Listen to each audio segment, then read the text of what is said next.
zelf Playboy, maar ze noemen me ook wel Toyboy. Maar dat maakt me niks uit hoe ze me noemen.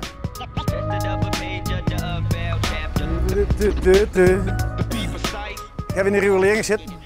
En dat deed ik dit werk ook al.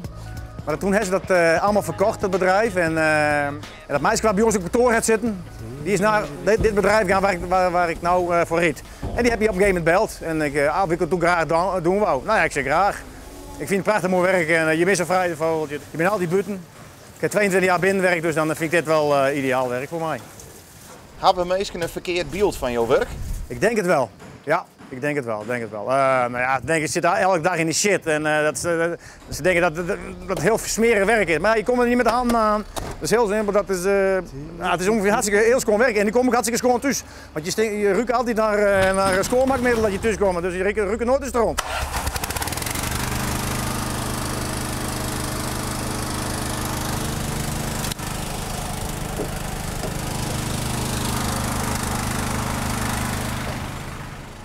Wij hebben nou laatst de Koningsdag hebben we allemaal weer toiletten teruggehaald. Nou ja, als daar binnen in het toiletten zie je de vrouwen met heel vies. Hè? Maandverband, dubbelklap, hebben ze tussen de wc neer. Ja, dat is echt smerig. Heel smerig. Maar voor de rest op bouwplaatsen, nou ja, net als hier ook, we staan al bij een boerderij. Maar het is allemaal redelijk schoon. Dus in principe zit af en toe wel eens een vlekje op, maar over het algemeen heb je weinig viezigheid.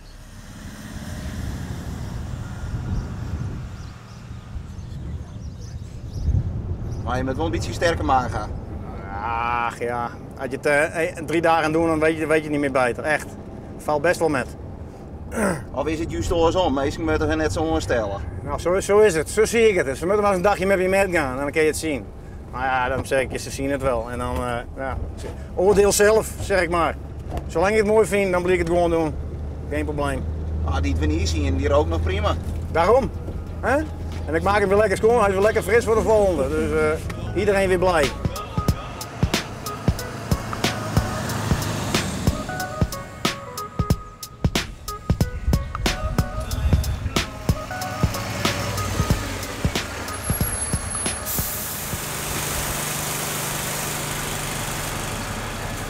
Je ging er echt als een speer doorheen. Ja, dat moet ook wel, hè? Als je 40 op een dag hebben, dan moet je wel een beetje avanceren. Of 50, je hebt wel eens 50. Dus dan moet je hurry op. Op naar de volgende. Reken maar, is goed, we gaan.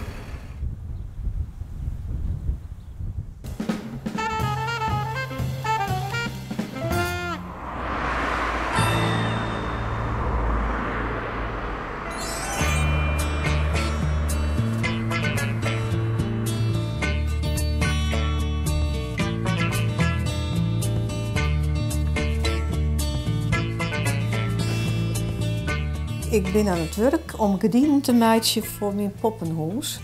En ja, dat moeten natuurlijk gedienden wezen die ook in verhouding staan tot de kamer. Dus ik ben gedienden aan het plooien. En als het dan helemaal geplooid is straks, dan moet het drogen. En dan kan ik de gordijnen ophangen in mijn poppenhuis. Gaat u maar mee. In mijn huis heb ik een poppenhuis staan. En ja, dat stiert er al 4 jaar. En dat moet aangekleed worden. Ja, het is een hobby. Hier is het poppenhuis. Het poppenhuis wat nog niet helemaal af is. Maar er is wel wat te zien. Ik zal het licht even aandoen.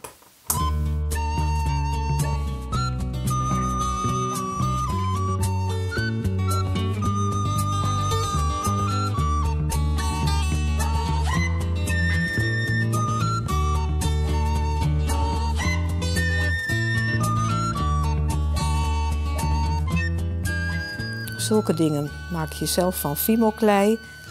En dan doe je, om de soep te maken, doe je daar wat poppenhuiswater in. Dat is een gelei wat je au bain-marie verwarmt. En dan lijkt het net of het een echt soeppannetje is. Wat een werk. Ja, maar leuk werk om te doen en het hoeft niet af.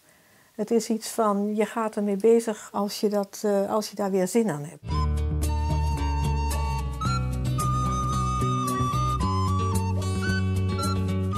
Ik vind het heel erg leuk om het goed in te richten. Om ook de kamers een beetje op elkaar af te stemmen.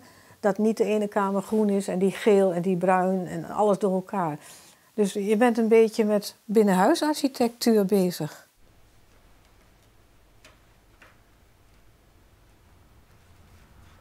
Maar nou denk ik, poppenhuizen, dat is toch iets voor bijen? Nee, helemaal niet. Want als je even heel veel jaren teruggaat, in de 16e, 17e en 18e eeuw, toen waren er ook poppenhuizen. En dat begon inderdaad bij vrouwen van rijke handelslui en regenten.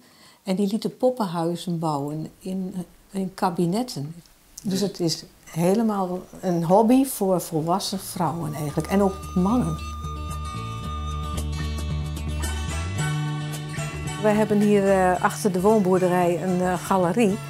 En dat wil zeggen dat daar poppenhuizen, winkeltjes en dergelijke te zien zijn.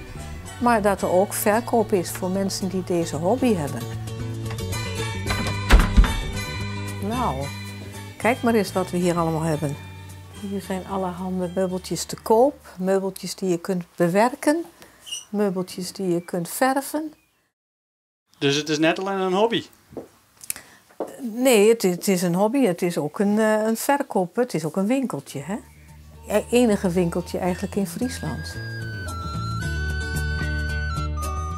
Ik denk dat het heel belangrijk is dat naarmate je ouder wordt, dat je bent bloeien. Je moet blijven spelen, denk ik. Als je dat niet meer doet, dan word je oud. Ja, ja.